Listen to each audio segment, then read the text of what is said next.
अस्सलाम वालेकुम दोस्तों। कहते हैं कि इंसान जो गड्ढा किसी दूसरे के लिए खोदता है वो उसी गड्ढे में जाकर गिरता है।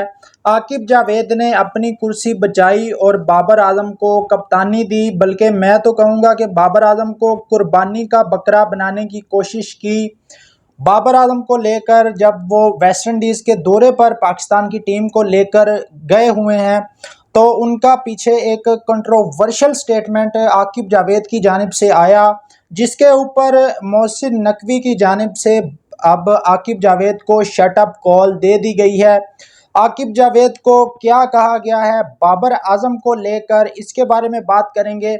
उसके अलावा हेड कोच माइक हैसन जो कि पाकिस्तान के वाइट बॉल के कोच हैं और बड़े बड़े वो दावे करते हैं छोटी छोटी टीमों को हरा कर कि मैंने 70% मैचेस पाकिस्तान को जितवाए हैं, चाहे वो बी टीमों के खिलाफ या सी टीमों के खिलाफ हों या छोटी टीमों के खिलाफ हों।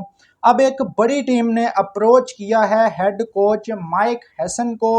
वो कौन सी बड़ी टीम है? हेड कोच माइक हैसन क्या पाकिस्तान को छोड़कर चले जाएंगे वर्ल्ड कप से पहले? इसके बारे में बात करेंगे। उसके अलावा लाहौर कलंदर और शाहीन शाह अफरीदी, जिनका पिछले 8-9 सालों से एक गठजोड़ था, एक साथ था, अब ये रास्ते जुदा होने जा रहे हैं। इस पर अंदरूनी कहानी सामने आ चुकी है। आखिर ऐसी क्या वजह बनी लाहौर कलंदर और शाहीन शाह अफरीदी के दरमियान? इतना पुराना साथ दोनों का जो कि अब टूटता हुआ दिखाई दे रहा है और कुछ अंदरूनी कहानियां जो हैं वो भी सामने आई हैं, उसके बारे में भी बात करेंगे। तो सबसे पहले आपसे गुजारिश है कि अगर आप पहली बार आए इस वीडियो को लाइक और चैनल को लाजमी तौर पर सब्सक्राइब कर दिया करें ताकि आपको इसी तरह की वीडियोस मिलती रहें। तो सबसे पहले नंबर पर बात कर लेते हैं, जब बाबर आजम को पाकिस्तान टीम का कैप्टन बनाया गया दोबारा टेस्ट टीम का, और ये 5 रुकनी कमेटी का फैसला था पाकिस्तान क्रिकेट बोर्ड, जिसमें आकिब जावेद भी थे, जिसमें मिसबाउल हक भी थे, सरफराज भी थे, उसके अलावा असद शफीक भी थे और एक नॉन क्रिकेटिंग बंदा भी था जिसका ये फैसला था। 5 रुकनी कमेटी ने बाबर आजम को कप्तान बनाया दोबारा टेस्ट टीम का, जिस तरह भी बनाया गया। उसके बाद आकिब जावेद का एक कंट्रोवर्शियल स्टेटमेंट आया बाबर आजम को लेकर के हम 5 टेस्ट मैचेस के लिए कप्तानी देंगे बाबर आजम को, उसके बाद डिसाइड करेंगे कि हमारा जो कैप्टन है टेस्ट मैच में वो कौन टेस्ट की जो कप्तानी है उसको लीड करेगा। मतलब ये जो दौरा वेस्ट इंडीज़ और दौरा इंग्लैंड में 5 मैचेस खेलने हैं पाकिस्तान की टीम ने, इन 5 मैचों में आकिब जावेद ने कहा था कि हम असेस करेंगे बाबर आजम को कि किस तरह लीड करते हैं, उसके बाद जो है वो फैसला करेंगे कि बाबर आजम से कंटिन्यू करना है या नहीं करना। पहले नंबर पर तो ये इंतहाई शर्म वाली बात है, एक बंदे को आपने तरले करके पाकिस्तान टीम का दोबारा कैप्टन बनाया और उसके बारे में जब वो टूर पर टीम लेकर गया हुआ है, ऐसी बातें शर्मनाक हैं। तो इस पर जो है वो अब मोहसिन नकवी की जानिब से शट अप कॉल दे दी गई है आकिब जावेद को और बता दिया गया है कि जो बाबर आजम हैं वो पाकिस्तान टीम को अब लीड करेंगे और अब बाबर आजम अगले 3 साल तक पाकिस्तान टीम को लीड करेंगे। आकिब जावेद जिसने अपनी कुर्सी बचाने के लिए बाबर आजम को कुर्बानी का बकरा बनाया और ये इस तरह के जो बयानात दिए कि अगर पाकिस्तान की टीम दौरा वेस्ट इंडीज़ में या इंग्लैंड में हार कर आती है तो सारा मलबा जो था वो बाबर आजम के ऊपर गिरा देना था। तो अब जो मोहसिन नकवी का जो फैसला है, बाबर आजम को 3 साल के लिए कप्तानी दे दी गई है। रिज़ल्ट जो भी आए, पाकिस्तान की टीम वैसे भी पहले हार रही थी, तो बाबर आजम का जो पिछला टेन्योर था वो भी अच्छा था, इतना ज़्यादा बुरा रिज़ल्ट नहीं थे बाबर आजम के।